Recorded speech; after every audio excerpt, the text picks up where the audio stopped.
नमस्कार, आपका एक बार फिर से आपका स्वागत है आपका अपना YouTube channel technical learning series में। आज हम लोग इस वीडियो में बात करेंगे लीव इनकैशमेंट के बारे में, यानी छुट्टी का नकदीकरण।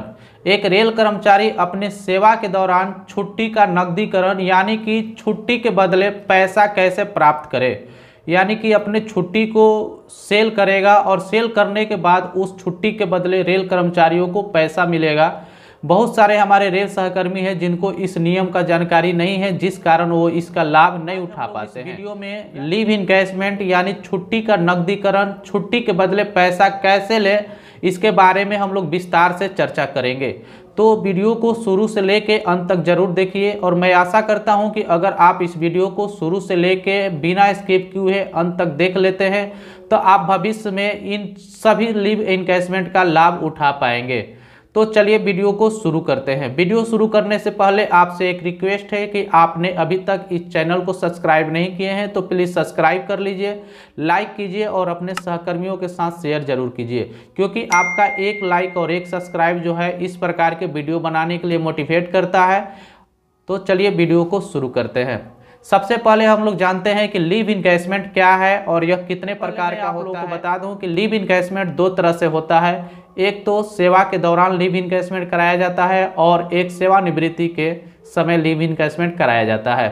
तो आज हम लोग इस वीडियो में जानेंगे कि सेवा के दौरान लीव इनकैशमेंट कैसे कराया जाता है, उसका क्या रूल है, उसमें कौन कौन से डॉक्यूमेंट लगते हैं, उसके लिए क्या करना होगा। तो सबसे पहले मैं आप लोगों को बता दूं कि सेवा के दौरान लीव इनकैशमेंट जो होता है वो LAP छुट्टी का होता है, यानी कि जो औसत वेतन अवकाश जो होता है कर्मचारियों को 6 महीना पे 15 छुट्टियां और फिर 6 महीना पे 15 छुट्टी, यानी इस तरह से एक कैलेंडर वर्ष में 30 छुट्टी कर्मचारी के खाते में LAP जमा होता है। तो लीव इनकैशमेंट जो है एक बार में एक कर्मचारी 10 दिनों का लीव इनकैशमेंट करा सकता है, यानी कि 10 LAP को बेचेगा तो रेल उस 10 LAP के बदले कर्मचारी के खाते में पैसा देगी। तो आज इसी के बारे में हम लोग जानकारी प्राप्त करेंगे। तो सबसे पहले हम लोग जानते हैं कि लीव इनकैशमेंट कराने के लिए सबसे पहले क्या करना होगा। तो आपको मैं इनकैशमेंट कराने के लिए इसमें क्या क्या डॉक्यूमेंट की आवश्यकता है और आपको कौन कौन सी प्रक्रिया करनी होगी उसके लिए पहले हम लोग जान लेते हैं। तो लीव इनकैशमेंट कराने के लिए जो जो चीज़ें की ज़रूरत है उसको हम लोग समझते हैं। सबसे पहले जो है आपको एक CL या LAP एक या अधिक दिनों का छुट्टी स्वीकृत कराना होगा अपने कॉम्पिटेंट अथॉरिटी, यानी कि जो भी आपका सक्षम अधिकारी है उनसे एक दिन का CL या LAP या अधिक 2-3 दिन का CL या LAP सेंक्शन कराना होगा।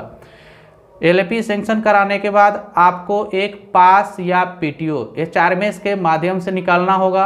एक पास या PTO कहीं भी आपको भ्रमण करने के लिए यानी कहीं दूसरे जगह जाने के लिए जो आप छुट्टी लिए उस दौरान उस पास या PTO पे टिकट बनाना होगा।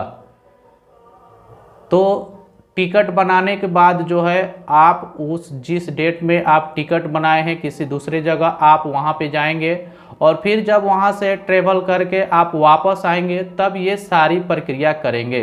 तो इस प्रकार से लीव इनकैशमेंट कराने के लिए हमारा मुख्य रूप से जो डॉक्यूमेंट हो गया, सबसे पहले मुझे एक छुट्टी स्वीकृत होनी चाहिए जिसका आवेदन के माध्यम से हम लोग छुट्टी स्वीकृत कराएंगे, या अभी HRMS मॉड्यूल के माध्यम से छुट्टी स्वीकृत हो रहा है तो जो HRMS में छुट्टी स्वीकृत होगा उसका हम लोग प्रति निकाल लेंगे। सबसे पहला हो गया। उसके बाद हम लोग जो पास या PTO बनाएंगे उसका एक छाया प्रति निकालेंगे। 2 नंबर ये हो गया। 3 नंबर में हम लोग जो उस पास या PTO पे जो टिकट कराएंगे उस टिकट का एक छाया प्रति हम लोग अपने पास रखेंगे। तीसरा नंबर डॉक्यूमेंट हो गया।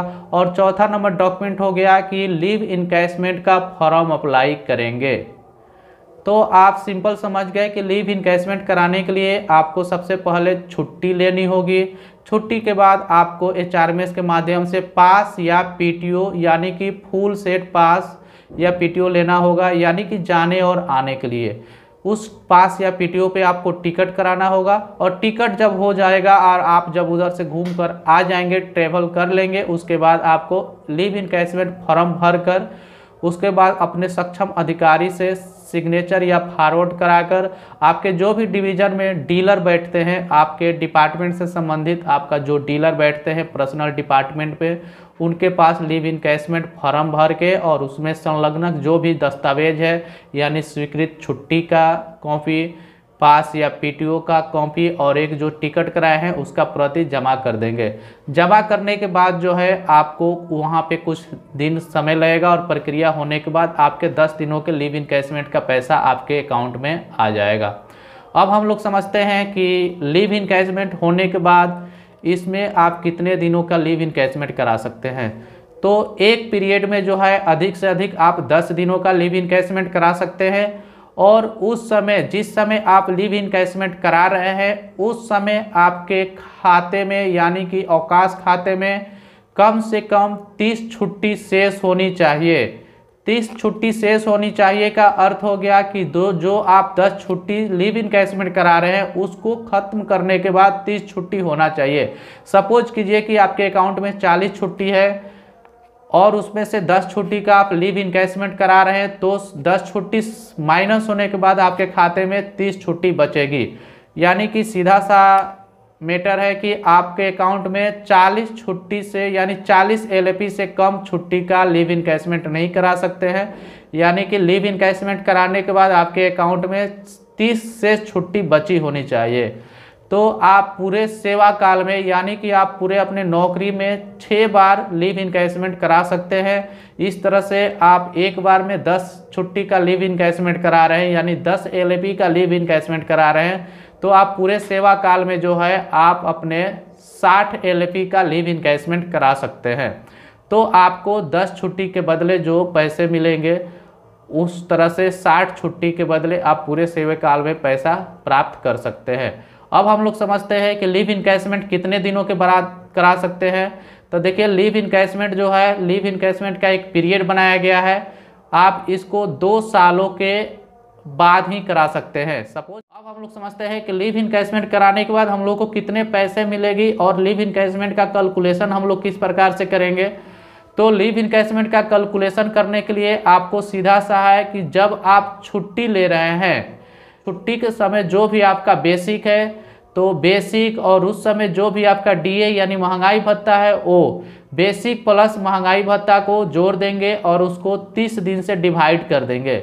यानी बेसिक प्लस डीए डिवाइडेड 30 और जितने भी आएगा उसको मल्टीप्लाई 10 एलपी लिए हैं तो जितने भी आएगा डिवाइड करने के बाद उसको प्लस जितने भी आएगा उसमें 10 से मल्टीप्लाई कर देंगे। तो सीधा सा है कि जो भी आपका बेसिक प्लस डीए है उसको डिवाइड कीजिए 30 से और जितना आता है उसमें 10 से गुना कर दीजिए, जो भी आएगा वो आपका 10 दिन का पैसा मिल जाएगा। ये था लीव इनकैशमेंट हम लोग कैसे कराएंगे।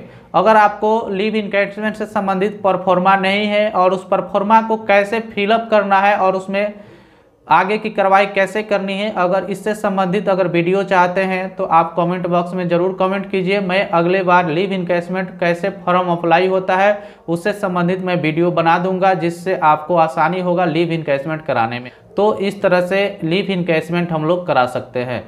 तो वीडियो आपको कैसा लगा? वीडियो अगर अच्छा लगा तो प्लीज़ वीडियो को सब्सक्राइब कीजिए, लाइक कीजिए और अपने दोस्तों के साथ शेयर जरूर कीजिए। तो मिलते हैं एक ऐसे ही अगले वीडियो में, जब तक के लिए धन्यवाद।